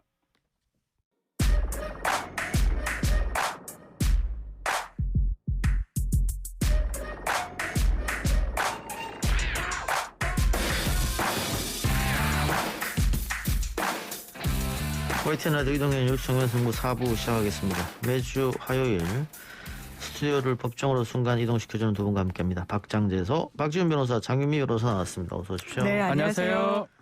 검사 독직 폭행 혐의로 기소된 정진웅 광주지검 차장검사 재판에 한동훈 검사장이 증인으로 출석했던데 어떤 입장을 밝혔습니까? 네, 일단 피해자죠. 피해자로 분류되는 사람인데 이 피고인인 정진웅 차장검사가 이 피해자의 진술이나 이런 것들을 부인을 하니까 법정 증인으로 지금 출석한 상황이고요. 예. 출석을 하면서 이제 기자진을 잠깐 만났었는데 이제 1년간의 어떤 잘못된 것을 바로잡는 뭐 상식적인 과정이다라고 얘기하면서 이거 자신이 피해자이기 때문에 더 구체적인 또 많은 얘기는 할 수 없다라고 그렇게 밝혔습니다. 한동훈 측 증인으로 담당 의사도 출석했다고요? 그렇습니다. 일단 한 검사장이 본인이 이 이제 독직 폭행이 공소유지가 되려면 그 상황이 구체적으로 이제 입증이 돼야 되는데 뭐 CCTV나 이런 영상은 없는 걸로 지금 알려졌어요. 그러니까 예. 본인이 피해자라고 주장을 하고 있으니까 그 피해 사실을 한동훈 검사장이 상당히 좀 구체적으로 진술을 했고 그 상황을 그리고 이제 폭행이 있었다면 그 폭행의 결과물이 있을 거 아닙니까? 뭐 다쳤다는 진단서랄지 이런 부분은 법정에 제출을 했는데 그 당시 한동훈 검사장이 입원은 하지 않았습니다. 그렇다면 이 폭행의 결과로서 어느 정도의 중대한 무슨 이제 상해나 좀 진단을 받았는지 이 부분과 관련해서 당시에 한 검사장을 이제 진료했던 의사가 이제 출석을 했던 건데요.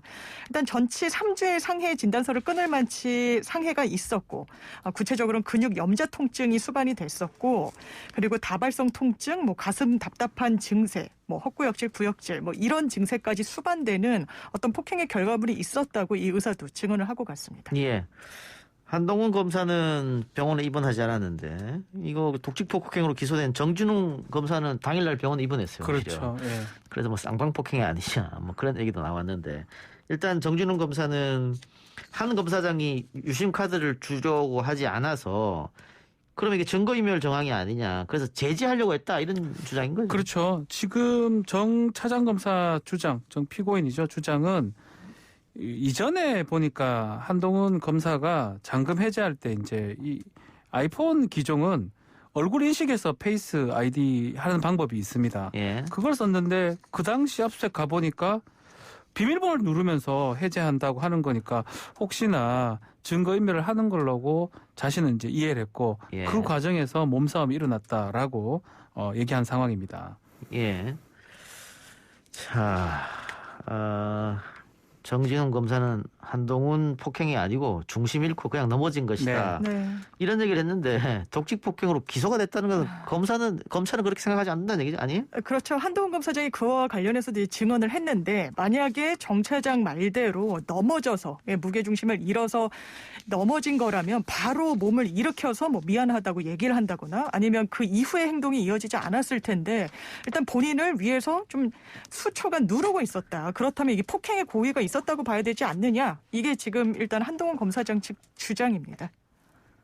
박준 변호사는 어떻게 독직 폭행이라고 보세요? 글쎄 독직 폭행 얘기 나오는 것도 사실은 뭐 그렇고 저는 사실 여기서 한동훈 정진웅만 다 빼버리면 답은 사실 나와 있다고 보여요. 야, 한동훈 정진웅 이름을 빼고 한번 봅시다 그러면. 그냥 일반인이 이랬다 그러면요. 예. 구속돼요. 아, 검사가 핸드폰 달라 그랬는데 일반인이 네. 안 준다 그러고 뭐 증거인멸 하려고 그러고. 제가 봤을 때는 증거인멸이라고 볼 수, 뭐, 그러니까 검사들 다 빼버리면 이렇게 하는 사람 없죠. 일반인들 중에는. 예. 없을 뿐더러 결과론적으로는 이 휴대전화 아직까지 비밀번호 열리지 않고 있잖아요. 한동훈 검사가 비밀번호 이야기를 안 하고 있으니까. 예, 결과론적으로는 뭐 증거인멸이 돼버렸죠. 결과론적으로는. 그런 상황으로 봤을 때는 뭐 하여튼 뭐 모든 기소권 이런 것들을 검찰이 갖고 있기 때문에 또 그 일이 일어난 곳이 검찰 수사관들이 모여 있는 곳에서 압수수색하면서 일어난 거기 때문에 정진웅 피고인한테, 정진웅 차장 검사한테는 좀 불리한 상황이 되지 않았을까. 저는 개인적으로 그렇게 생각이 좀 듭니다. 저는 뭐 다 떠나서 네. 양쪽 다 뭐 병원에 입원하고 뭐 진단서 끊고 했으니까 네. 같은 검사들 아닙니까? 그렇죠. 그런데 이걸 서로 고소하고 뭐 기소하고 이게 국민들 보기에 좀 어떨까 싶기도 해요. 그렇죠. 한동훈 검사장은 이 이제 수사 자체가 굉장히 정치적이고 본인은 겨냥한 거라고 하는데 본인이 여기에 이제 맞서는 어떤 전략이나 태도 또한 이제 정치성이 전혀 없다라고 얘기하기는 좀 어려울 것 같아요. 예. 이게 일반 사건 같았으면 이렇게까지 좀 강력하게 반발을 할까? 이게 다 검찰이란 걸 지우고 보면 사실 일반 피의자가 휴대전화가 또 압수 대상물이었지 않습니까? 예. 그것을 별다른 어떤 양해를 구하지 않고 함부로 만지거나 이런 경우는 사실 이례적인 건 맞습니다. 물론 변호인 조력을 받기 위해서 전화 중이었다라고 했지만 그렇다면 정확하게 그 부분의 고지가 이루어졌는데도 불구하고 이런 폭행이 이어진 것 같지는 않거든요. 그렇기 때문에 참 상당히 좀 정치적으로 흘러가는 건 맞는 것 같습니다. 좀 더 빼면요. 만약에 이런 일이 일어났다고 하더라도 그 한동훈 자리에 일반인이 넣었다 그러면 정진웅 검사를 독직 폭행으로 기소를 했겠습니까 검찰이? 아하. 그러니까 제가 만일 한동훈에 미쳤다. 그러면 뭐 이거 이 정준훈 검사가 나 독식폭행 고소라면요. 무고업죄 돼요. 무고죄. 고소하지도 못할 뿐더러 본인이 증거인멸이고. 그러니까 이게 사실은 검사랑 그러니까 문제가 되는 거예요. 제가 박지훈 변호사한테 변호사님 제가 이런 일을 당했는데 검사를 독식폭행으로 고소해야겠습니다. 좀 조력을 구하면은 도와줍니까? 저는 힘들다고. 검찰 상대로 싸우지 맙시다. 그 자신의 지금 범죄 사실이 확실치 않으면 모르겠지만 본인이 좀 걸리는 게 있다 그러면 사실은 검찰 상대로 못하는 거죠. 그래요. 알겠습니다. 뭐 어쨌든 결과는 좀 두고 봐야 될 것 같고요. 예, 재판이 지금 진행 중이니까 아마 지금 피해자가 지금 나왔으니까 한동훈 나왔으니까 막 곧 이제 증거 조사 끝나고 아마 결심은 할 걸로 생각이 듭니다. 예, 다음 사건으로 가죠. 22억 9천만 원의 요양급여를 부정수급한 혐의로 불구속 기소된 윤석열 전 검찰총장의 장모 최모 씨가 어제 재판에 출석했어요? 네. 이제 지난번 출석했을 때는 뭐 명품백 이런 것 때문에 많이 좀 주목을 받았습니다, 언론에. 근데 이번에는 싼 것들을 들고 온 것 같아요. 제가 정확하게 제가 상품은 잘 모르는데 하여튼 보도에 따르면 천 가방 같은 거 하고 모자도 안 쓰고 나왔다고 하고요. 다만 이번에는 이 지지자들도 있고 또 비판하는 윤석열 총장 비판하는 사람도 있기 때문에 약간 몸싸움 같은 게 좀 일어났던 것 같고 특히 유튜브 개인 방송들이 꽤 있었던 것 같아요. 예. 그래서 그것 때문에 좀 부상이나 좀 불상사들이 좀 있었던 걸로 보입니다. 예.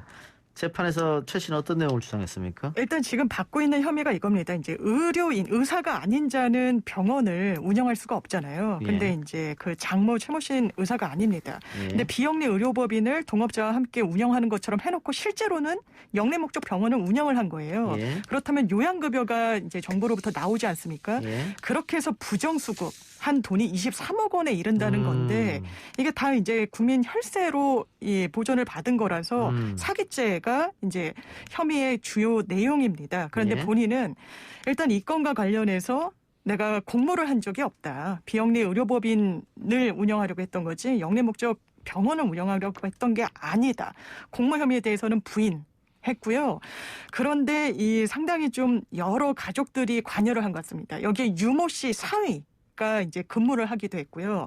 그렇다면 사위의 역할이 어느 정도냐라고 했는데 사위는 근무는 했지만 운영에 대해서 보고받거나 지시하지도 않았다. 그러니까 관여 정도가 상당히 적다. 이렇게 좀 다투는 취지로 이제 재판에 임하고 있는 그런 상황입니다. 예. 근데 이 사건에 윤 전 총장의 부인이죠. 최 씨의 딸 김건희 씨 지인도 등장하던데요? 그렇습니다. 이게 이번 공판에 새로 이제 나타난 이제 사실관계인데요.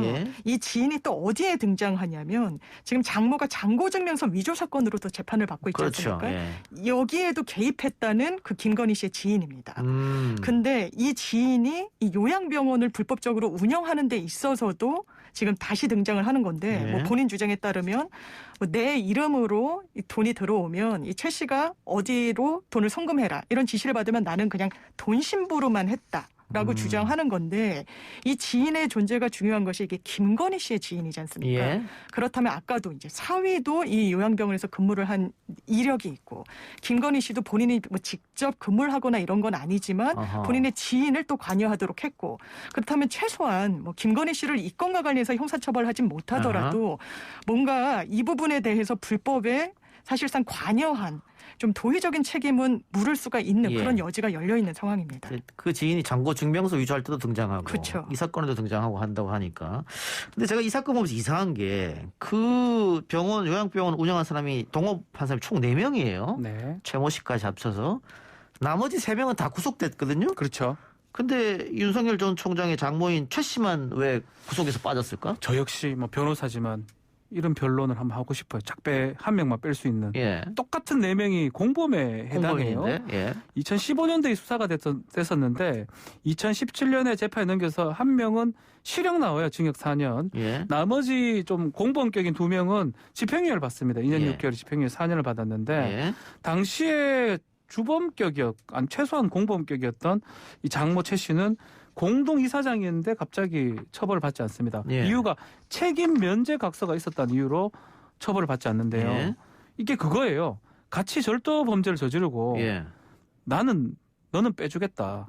그러니까 우리만 처벌받을 자, 때. 우리 지금 스튜디오에 있는 세 세 명이서 명이 지금 같이 공모를 해서 어디 금은방을 털었는데 네. 이동영 작가는 나는 우리- 빼줘. 책임 면제각서. 만일 혹시 무슨 일이 있으면 당신 둘만 들어가. 장윤미 변호사랑 박준 변호사는 들어가되 이동영 작가는 빼겠다라고 우리끼리 약속한 거예요. 그 제가 각서를 각서를- 줬다고 그러면 이제 최모 씨만 구속 안 됐다는 거잖아요. 그렇죠. 그게 좀 근데 지금 박진 변호사도 이게 말이 안 된다고 합니다. 말이 안 되죠. 형벌권인데. 그 형사 처벌에 있어서 각서가 어느 정도 효력이 있느냐? 사실 없어요. 없습니다. 아예 왜냐하면 없어요. 이건 예. 공권력의 문제고 물론 뭐 처벌 불원에서 이런 걸 밝힐 수는 있죠. 근데 그건 피해자일 때고 같이 공모를 한 공범 관계에서 한 명을 면책시켜 주겠다라고 자기들끼리 어떤 사적인 약속을 했다라고 해서 그게 공권력의 면책이 되는 근거로 작용할 수는 없습니다.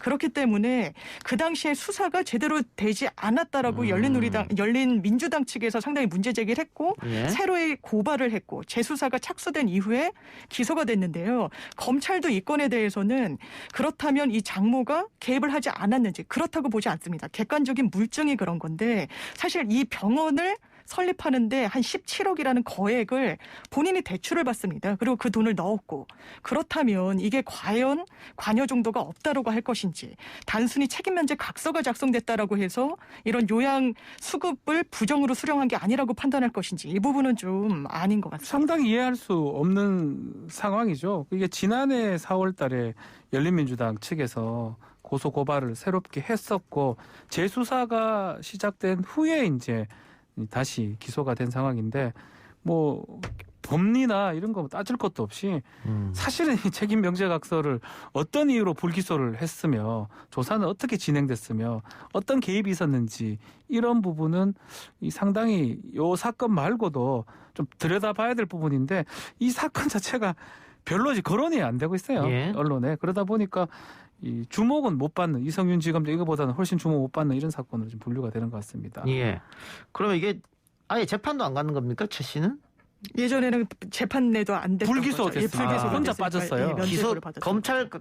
그럼 검찰 단계에서 기소를 안 했다 이 말이죠. 그렇죠. 검찰이 이제 할 수 있는 게 기소 독점, 기소 편의입니다. 자주 예. 말씀드렸지만 기소 편의는 뭐냐면 기소해도 되고 안 해도 됩니다. 예. 그래서 항상 이런 말이 많이 하죠. 검찰이 가지고 있는 권한 중에 기소 독점권보다 더 중요한 게 기소를 하는 게 아니고 기소를 안 해주는 권한.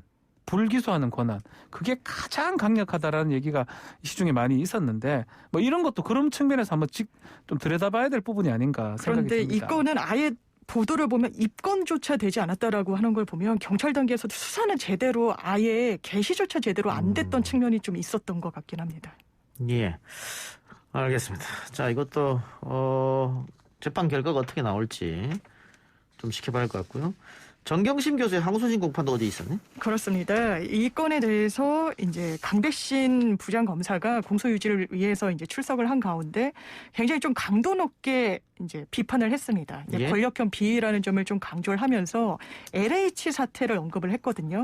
지금 이제 정 교수의 사모펀드 범행은 LH 사태에 빗댈 수가 있다라는 건데 이게 LH 사태는 본인이 이제 공직에 있으면서 취득하는 정보를 사적 이익을 위해 활용했다는 점에서 비난을 받는 거잖아요.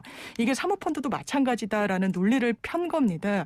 하지만 이제 1심에서 사모펀드 범행 같은 경우에는 좀 무죄를 받았던 부분이 예. 있고요. 뭐 허위 보고를 했다든지 횡령 혐의랄지 그리고 뭐 자식들에게 편법으로 증여하기 위한 수단으로 활용했다든지 뭐 이런 부분은 일단 무죄가 나온 부분이라서 일단 1심과 항소심 모두 검찰은 이 사모펀드 범행과 관련해서는 권력형 비위다. 이 시선을 거두지 않고 있는 것 같습니다. 예, 말씀하셨듯이 1심에서 권력형 비리에 대해서 무죄가 나왔고 이 쌍둥이 재판이라고는 조범동 씨 재판에서도 1, 2심 다 거기는 네. 권력형 비리가 아니라고 했는데 일단 그렇죠. 검찰은 우리가 봤을 땐 권력형 비리 맞다 이렇게 그렇죠. 주장하는 거잖아요. 네. 정경심 교수 측은 검찰의 주장에 대해서 어떻게 반발했어요? 네, 지금 정경심 교수 측은 이 투자 자체가 권력형 비리가 되려면 조 전 수석의 뭔가 권력이나 권위 같은 걸 이용을 해서 해야 예. 되는데 예. 교수 때부터 한참 공직에 나가기 전부터 이 투자를 해왔었고 그 투자가 이 배우자 공직하고는 연관성이 없다라고 주장을 하면서 최초에 검찰이 이거 입건할 때부터 사모펀드로 시작을 했었는데 이거를 지금 조 전 수석을 엮기 위해서 하는 것이라고 항변한 상황입니다. 예. 그리고 정 교수 측이 입시 비리 혐의 관련해서 한인섭 한국형사정책연구원장을 증인으로 불러다고 신청했는데 재판부가 기각했네요. 예, 일단 공판 준비 기일이 있고 이제 어제는 공판 본격적인 기일에 돌입한 건데 공판 준비 기일에서는 이제 증인을 구체적으로 이제 정리를 하거든요. 근데 그때는 한인섭 교수를 부르겠다고 하지 않았다가 이제 공판 단계에 돌입하니까 이게 부르겠다고 했는데 그렇다면 그 입증 취지가 뭐냐? 왜 부르는 거냐와 관련해서 조국 당시 교수에게 부여됐던 뭐 권한의 범위를 확인하기 위함이다라고 했는데 그렇다면 이걸 꼭 한인섭 교수 당시 원장을 통해서 입증해야 되는 거냐? 이게 어떤 변론 전략이 바뀐 거냐? 예. 이 부분은 좀 받아주기가 어렵다. 이런 취지로 증거 기각을 했습니다. 예, 알겠습니다. 하나만 더 보고 마칠까요? 어제 전두환 씨의 항소심 재판이 있었는데 미뤄졌습니다. 미뤄진 이유가 근데 법원의 실수라면서요? 그렇죠. 불출석했다라고 또 이제 언론에서 얘기가 되는데 사실 불출석을 하려면 그 전제 조건이 출석 요구서를 이 피고인한테 송달이 돼야 되거든요. 근데 이 소환장을 제대로 전두환한테 보내진 않았던 걸로 지금 보입니다. 그래서 사실은 불출석이라 보기엔 좀 어려울 것 같고요. 재판이 안 열렸다라고 보는 게 맞는 것 같아요. 그 다음 달 그러니까 6월 14일 날 다시 재판을 지금 열기로 하고 그때 만약에 송달이 소환장을 보내는데 만약 그때도 전두환이 나오지 않으면 그때는 불출석이라고 봐야 될 것 같습니다. 예. 근데 이런 일이 자주 있습니까? 네, 사실 이런 일이 법원의 실수라고 하긴 좀 그런 게 일단 변호인이 선임돼 있잖아요. 그럼 예. 저희가 사건 검색을 계속하고 이 24일 날 이게 이 사건 같은 경우는 이제 24일이었는데 재판이 열릴 걸 알고 있습니다. 예. 미리 그 전에 이 기일을 지정하기 때문에 그래서 사실 소환장을 뭐 안 받았으면 사실 꼼꼼히 따져보면 출석할 의무가 없다라고도 볼 수 있는 거죠. 근데 이날 재판이 열릴 거라는 거는 이미 공지의 사실로 알고 있었고 예. 대리인도 챙기고 있고 언론에서도 이날 재판이 열린다고 계속했는데 단순히 소환장을 송달받지 못해서 못 갔다는 건 사실 전두환 씨가 이 재판에 출석할 의지가 전혀 없다라고 보여지는 부분이고요. 물론 법원이 잘했다는 건 아니지만 사실 본인이 이 날짜를 몰라서 못 갔다고는 최소한 얘기할 수는 없을 것 같습니다. 예. 그 27일 날 검찰 인사위가 개최된다고 하는데 네. 그거랑 이성윤 지검장의 거치가 상관이 있습니까? 일단 이 김호수 후보자가 검찰총장이 돼야 되고 안 되고 그쵸? 그 이후에 검사장 인사가 있을 걸로 예상이 예. 됩니다. 예. 그래서 크게 상관은 없지 않을까 생각이 듭니다. 그러니까 지금 뭐 법무부도 김호수 검찰총장 후보자가 취임한 뒤에 검찰총장의 의견을 들어야 인사안을 짤 그렇죠. 거 그럴 아니겠어요? 수밖에 검찰총장 없죠. 의견이 네. 필요합니다. 예. 그러니까 지금 그러면 27일 날 개최되는 인사위원회는 뭐 크게 뭐 누구를 결정하고 이런 차원은 아니다 이렇게 봐야겠네요. 그렇죠. 인사청문회가 26일 예정이거든요. 예. 그 채택되려면 꽤 시간이 좀 걸릴 겁니다. 그럼 6월 달 정도 초가 넘어가야지 김호수 후보자가 뭐 임명이 되거나 할 것 같고 그 이전에 인사를 한다라는 거는 지금 혹시나 뭐 문제가 되고 있는 여러 뭐 일정 부분을 수정하는 의미의 인사위원회가 예. 열린다고 봐야 되지 전면적으로 검찰총장의 권한을 할 수 있는 이해할 수 있는 검사장급 인사 같은 이상은 열리지 않을 걸로 봅니다. 예. 이성윤 공소장 유출 네. 수사는 지금 어떻게 돼 있습니까? 이제 공수처의 3호 사건으로 이제 들여다보겠다라는 건데 이 부분과 관련해서 일단 박범계 법무부 장관이 상당히 수사 의지를 뭐 수사 지휘권 발동이다 뭐 이런 문제 때문에 말을 조심하고 있긴 하지만 예. 굉장히 좀 확대해 있는 건 분명해 보입니다. 검찰이 의도적으로 이 공소장을 특정 언론사에 주지 않았다면 이 사건이 그렇게 상세하게 어느 한 언론사에 보도되긴 좀 어려웠을 거기 때문에 그 부분과 관련해서는 형사처벌 의지를 좀 드러내고 있고요. 이 부분이 뭐 개인정보법 위반이랄지 뭐 피해사실 공표에는 해당하지 않을지라도 이 검찰 내부망에 접속해서 이 부분을 유출한 건 또 다른 법률로 의율할 수 있다라는 게 일단 법무부의 입장이긴 합니다. 그래서 공수처에서 의지를 갖고 검찰을 겨냥한 수사를 진행하고 있기 때문에 그 전개를 한번 지켜봐야 될 것 같습니다. 그러니까 결국은 유출한 사람이 아무래도 검사겠죠. 그 검사 아니면 검사 뭐 수사관이겠죠. 수사관 둘 중에 하나라고 봐야 되겠죠. 네, 근데 의도적으로 했다고 하면 결국은 공소장 안에 있는 조국이라든가 네. 박상기라든가 그런 이름을 알리고 싶었겠죠. 맞습니다. 이거를 그렇죠. 공짜 그대로 유출된 것도 아니고 실수라고 보기 어려운 게 본인이 정리를 해요. 예. 깔끔하게 정리를 해가지고 그러니까 소위 말하는 요약본 만드는 거죠. 예. 요약본을 만든 정도면 뭐 검사일 가능성이 높지 않나 생각이 듭니다. 요약본을 만들어서 평상시 나랑 친하게 지내던 기자한테 네. 탁 넘기고 넘겨주고 본인의 네. 어떤 정치적 목적, 이 정치적 목적은 딱 보이죠. 박상기, 조국 이런 사람들 등장하니까 이 정권하고 관계가 있다라고 지금 얘기를 하려고 이걸 밖으로 유출한 걸로 좀 생각이 듭니다. 근데 박범계 장관이 그 감찰부에다가 진상조사를 지시했잖아요. 그렇죠. 근데 공수처에서 수사한다. 그럼 이거 어떻게 되는 거예요? 뭔가 조금 감찰 결과가 뭔가 있을 수도 있어요. 예. 그래서 공수처에서 3호 사건 했을 가능성이 있는데 사실 저는 이거 못 찾는다는 게 좀 이해가 안 되거든요. 예. 금방 찾을 수 있을 것 같은데 일단 검찰 내에서도 감찰이 진행된 또 같은 검사끼리니까 그래서 공수처에서 뭐 갖고 가는 건지 어느 정도 진행되고 있는지는 뭐 저도 정확하게 알 수는 없습니다. 예. 근데 이게 박범계 장관이 조금 많이 화가 난 상태고 네. 징계 사안이다. 네. 그러니까 2019년에 이게 개정안이 마련됐잖아요. 그렇죠. 예. 그게 바꿨을 이유가 있을 텐데 그거를 어쨌든 지키지 않았다. 근데 공수처가 이거를 수사한다고 합니다만 공수처 내에서도 내부 문건이 밖으로 흘러나왔단 말이에요. 그렇죠. 참 본인들도. 다 새고 난리 났어요. 네.